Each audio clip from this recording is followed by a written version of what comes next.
नमस्कार मंडळी, मोरे त्यांच्या रेसिपी चॅनलमध्ये तुमचं स्वागत आहे। आज आपण मुलांसाठी बटाट्यापासून चटपटीत नाश्ता बनवणार आहे। नाश्त्यासाठी 2 बटाटे मी उकडून घेतलेले, त्याचं साल पण काढले। आता आपण नाश्ता बनवणार आहे, त्याच्यासाठी आपल्याला 1 वाटी गव्हाचं पीठ लागणार आहे।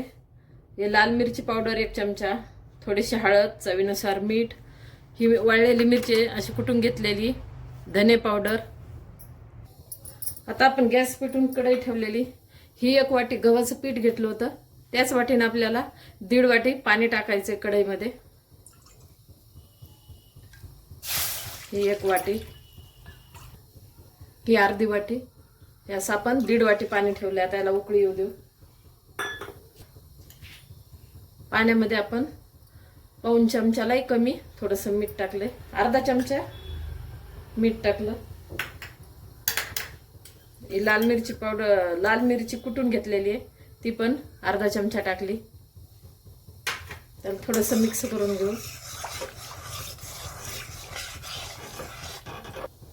आता पाण्याला उकळी आलेली, थोडा गॅस कमी करू आपण आणि हे 1 वाटी पीठ घेतलेले ते याच्यामध्ये टाकून गॅस बंद केला तरी चालतंय, कमी केला तरी चालतंय। आता याला बंद करते। आता आपण आधीच गॅस बंद केलेला आहे आणि बरोबर 1 वाटीला 1.5 वाटी पाणी झालेलं आहे। आता आपण हे मिक्स केलेलं ना थोडं थंड करायला ठेवू, तोपर्यंत आपण बटाट्याची भाजी करून घेऊ।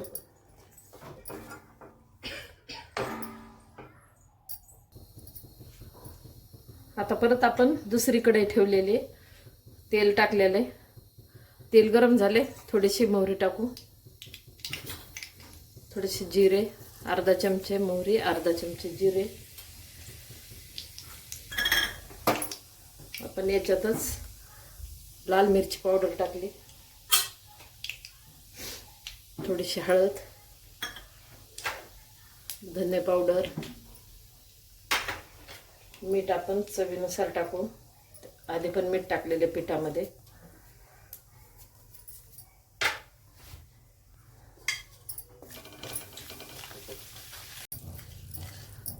आता आपण जे बटाटे उकडलेले का ते आधी खिसून ठेवले तरी चालते, नाहीतर थोडासा गॅस कमी करून डायरेक्ट मी याच्यामध्येच खिसून असे टाकते। हाताने केले तरी चालते, पण हे खिसणीनं नाही एकदम एकसारखे होऊन जाते। चांगले उकाडले तर पटकन होऊन जाते।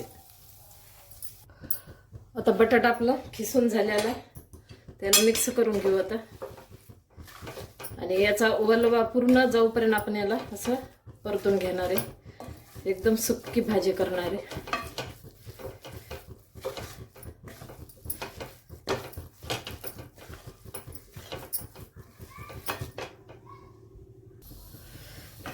आता व्यवस्थित आपलं एकदम लगदा झालेला आहे, मस्त एक जीव झाले पूर्ण। आता गॅस बंद करते। आता याला पण आपण थंड करायला ठेवू, तोपर्यंत आपलं पीठ थंड झालेलं त्याला आपण हाताने थोडंसं मळून घेऊ। आता हे बाजूला ठेवू। आता आपण हे पीठ वाफ घेऊन घेतलेलं आहे, त्याला एका ताटात काढलंय। आता थंड झालेलं आहे, थोडंसं हाताला तेल लावलं आणि याला मऊ करून घेऊ। एकदम पण थंड नाही, थोडंसं कोमटच पाहिजे, कोमट आहे। आता याला हाताने मळून घेऊ आणि याची आपण पोळी लाटणार आहे। मग आता आपण याचे 2 भाग केले।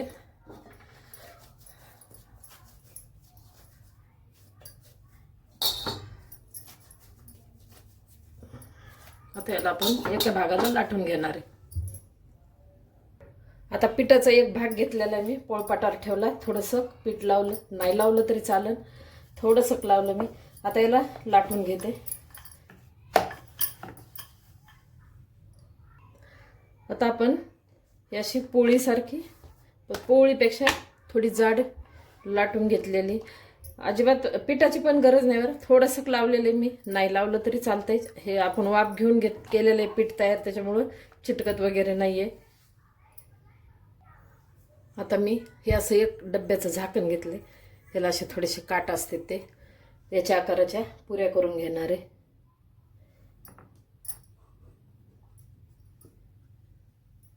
हे अशा गोल म्हणजे एकसारखे आहेत. हे आपल्या 5 पुऱ्या तयार आहे. आता आपण हे ठेवून दिलेलं आहे बटाट्याची भाजी आणि वरचं अंग हे करून आपल्याला सरळ असं दाबून घ्यायचं आहे आता. कारण आपण वाफून घेतलंय ना, फार चिकटपणा आलेला आहे, त्याच्यामुळे असं थोडंसंही दाबलं तरी ते उकलत नाही वगैरे. आता काय सुट्ट्या लागलेल्या आहे मुलांना, तर दुपारच्या वेळेमध्ये मुलांना भूक लागली तर हे ना 2-3 दिवस तरी टिकते. त्याच्यामुळे हे असं करून ठेवलं आणि मुलांना दुपारच्या वेळेत भूक लागली म्हणजे मुलांना काय सर्वांनाच आवडणार आहे पदार्थ हा. आणि मुलांना तर असं बाहेरचे समोसे कचोरी खाण्यापेक्षा आपल्या घरी करून दिलेलं कितीही चांगलं. परत आता एक दुसरी पण मी तुम्हाला करून दाखवते. त्याचप्रमाणे घेतलं आणि असं कडा दाबून घेतले. आता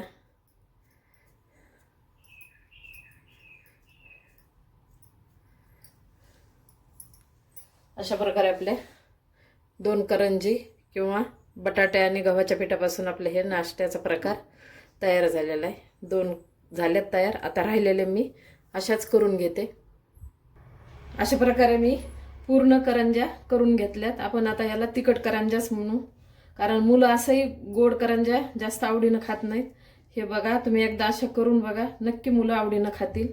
आता आपण ना गव्हाच्याच पिठाचे हे 2 चमचे पीठ घेतलेले, त्याच्यामध्ये थोडीशी मिरची कुटलेली टाकू, चवीनं थोडंसं मीठ, आपण 2 ठिकाणी मीठ टाकलेले त्यानुसार मीठ टाकायचं आणि थोडीशी कोथिंबीर.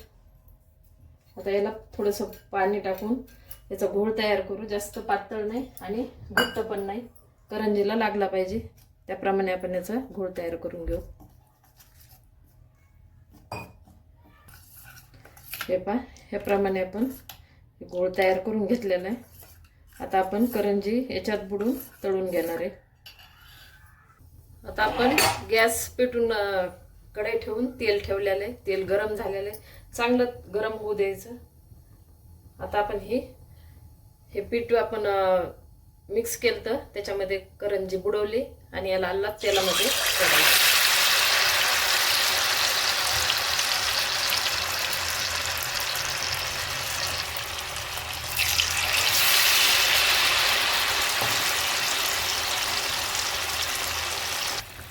एका वेळेला मी छोटी कढई त्याच्यामुळे 3 टाकलेले. लगेच आपल्याला याला हलवायचं नाही, थोडंसं एखाद्या मिनिटाने खालीवर करायचं. मग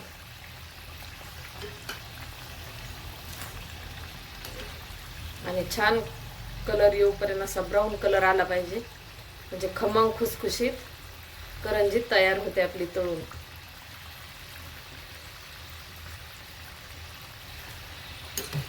त्याचा छान कलर आलेला आहे, मस्त तळलेल्या. आपण आता काढून घेऊ आणि अशाच राहिलेल्या आपण तळून घेऊ आता बाकीच्या. अशा प्रकारे तिखट करंज्या तयार आहे. एकदा नक्की ट्राय करा आणि कमेंटमध्ये कळवा.